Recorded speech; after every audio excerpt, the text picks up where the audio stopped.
નમસ્કાર મિત્રો, મારી યુટ્યુબ ચેનલમાં ફરી એકવાર આપનું હૃદયપૂર્વક સ્વાગત છે। આજનો ટોપિક છે મિત્રો કે જો તમે મહાકુંભ પ્રયાગરાજની અંદર જઈને આવ્યા હોય અને ત્યાંથી તમે ત્યાંની રજ એટલે કે માટી લાવ્યા હોય અથવા ત્યાંનું ત્રિવેણી સંગમનું જળ લાવ્યા હોય તો એ જળ અને એ માટીને ક્યાં રાખવી જોઈએ અને એનો ક્યારે અને કેવી રીતે ઉપયોગ કરવો જોઈએ। જો આ બંને વસ્તુનો આપણે યોગ્ય રીતે અને યોગ્ય દિશામાં અને યોગ્ય જગ્યાએ નહીં મૂકીએ કે ખોટી જગ્યાએ જો રાખવામાં આવશે તો એ દુર્ગતિ પણ કરી શકે છે। એનાથી નેગેટિવ ઉર્જા ઉત્પન્ન થાય તો એનાથી આપણા ધંધાની અંદર, ઘરની અંદર કે નોકરીની અંદર એનાથી વિપરીત અસર પણ કદાચ થઈ શકે છે। શાસ્ત્રોમાં પણ કહે છે કે કોઈ પણ વસ્તુ હોય તો એના બે ભાગ હોય છે, એક સારો અને એક ખરાબ।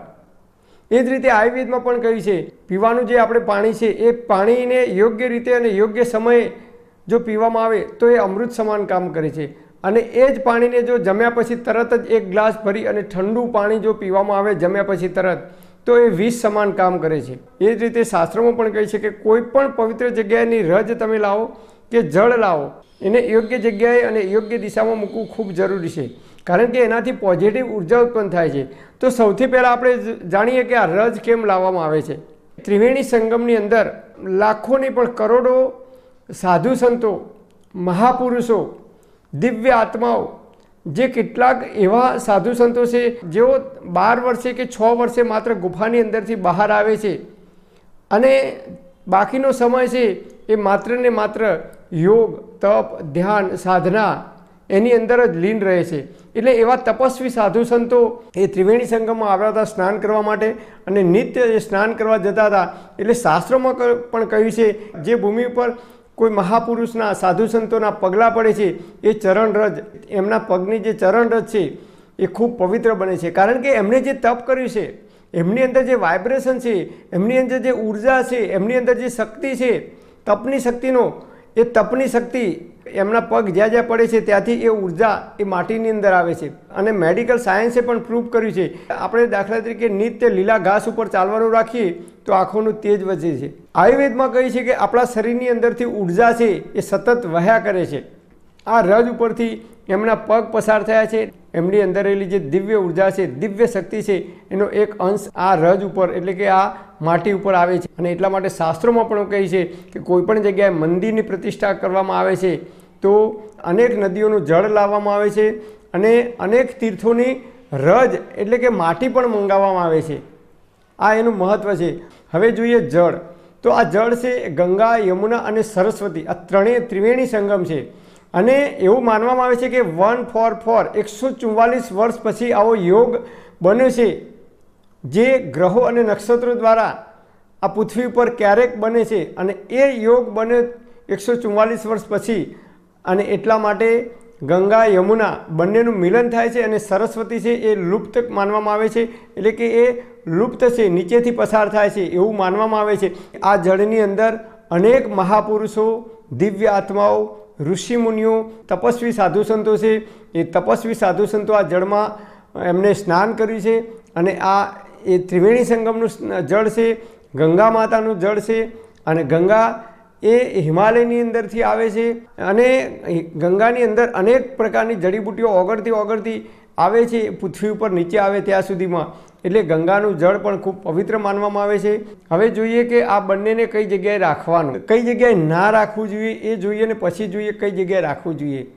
તો ઘણા લોકો છે એ આને માળિયામાં મૂકી દેતા હોય છે, માળિયામાં એક ડબ્બીની અંદર કે ગમે તેમાં ભરી અને માળિયામાં મૂકી દેતા હોય છે। તો માળિયામાં નહીં મૂકવાનું, કારણ કે માળિયો આપણે માળિયાની અંદર મૂકીએ તો માળિયો એ અવાવર વસ્તુ છે, એની અંદર આપણે 12 મહિને જ્યારે એને સાફસૂફી કરીએ ત્યારે જ એને ખોલીએ છીએ અને ઘણી બધી જગ્યાએ જે માળિયા બનાવેલા હોય છે એ નીચે બાથરૂમ હોય કે સંડાસ બાથરૂમ બે ભેગું હોય અને એના ઉપર માળિયું બનાવેલું હોય એવું મોટાભાગના ઘરોની અંદર જોવા મળે છે।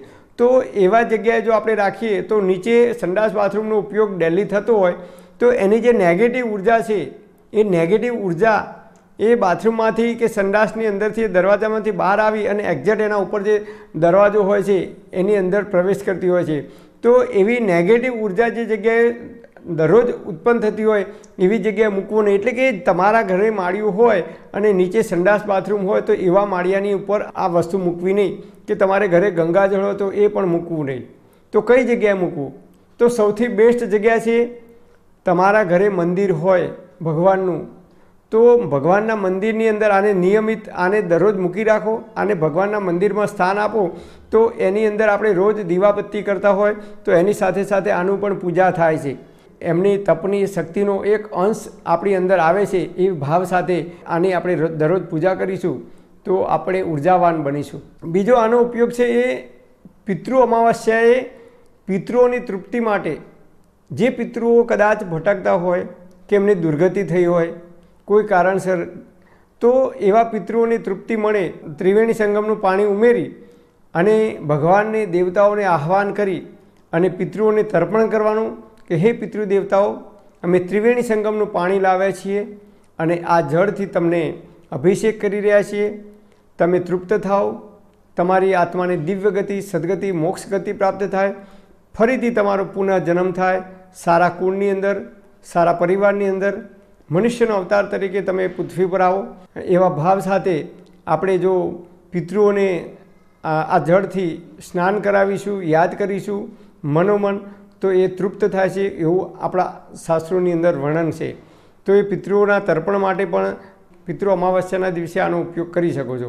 જે લોકો પ્રયાગરાજ નથી આવી શક્યા એ લોકો આ રથ છે ત્યાંની માટી છે એ ચપટી માટીને માથા ઉપર લગાવી અને ભગવાનને પગે લાગે છે, વંદન કરે છે પ્રયાગરાજને, ત્રિવેણી સંગમને, તો એમને એ પુણ્યના ભાગીદાર બને છે એવું આપણા શાસ્ત્રોની અંદર ઉલ્લેખ છે. તો આ રીતે તમે આ જળ છે એને મંદિરની અંદર રાખી અને જ્યાં દરરોજ દીવાબત્તી થતી હોય એવી પવિત્ર જગ્યાએ રાખીશું તો આની અંદર પણ તમે જે નિયમિત દીવાબત્તી કરો છો કે જે કંઈ મંત્રોચ્ચાર કરો છો એના વાઇબ્રેશન આની અંદર આવે છે અને આપણે નિયમિત આને વંદન કરીશું તો પ્રયાગરાજની અંદર અનેક સાધુ સંતોએ સ્નાન કરેલું છે તો એમની અંદર રહેલી ઉર્જા, એમની અંદર રહેલી દિવ્ય શક્તિનો એક અંશ આપણી અંદર આવે છે. એ ભાવ સાથે આપણે આને દરરોજ વંદન કરીશું. તો આ રીતે આને પૂજાના સ્થાનની અંદર તમે રાખી શકો છો અને પિતૃ અમાવસ્યાએ તમે પિતૃઓનું તર્પણ માટે પણ આનો ઉપયોગ કરી શકો છો. પરમપિતા પરમાત્મા આપ સર્વેને તંદુરસ્ત અને નિરોગી રાખે એવી હૃદયપૂર્વક મારી પ્રાર્થના. Thanks for watching my video. Thank you.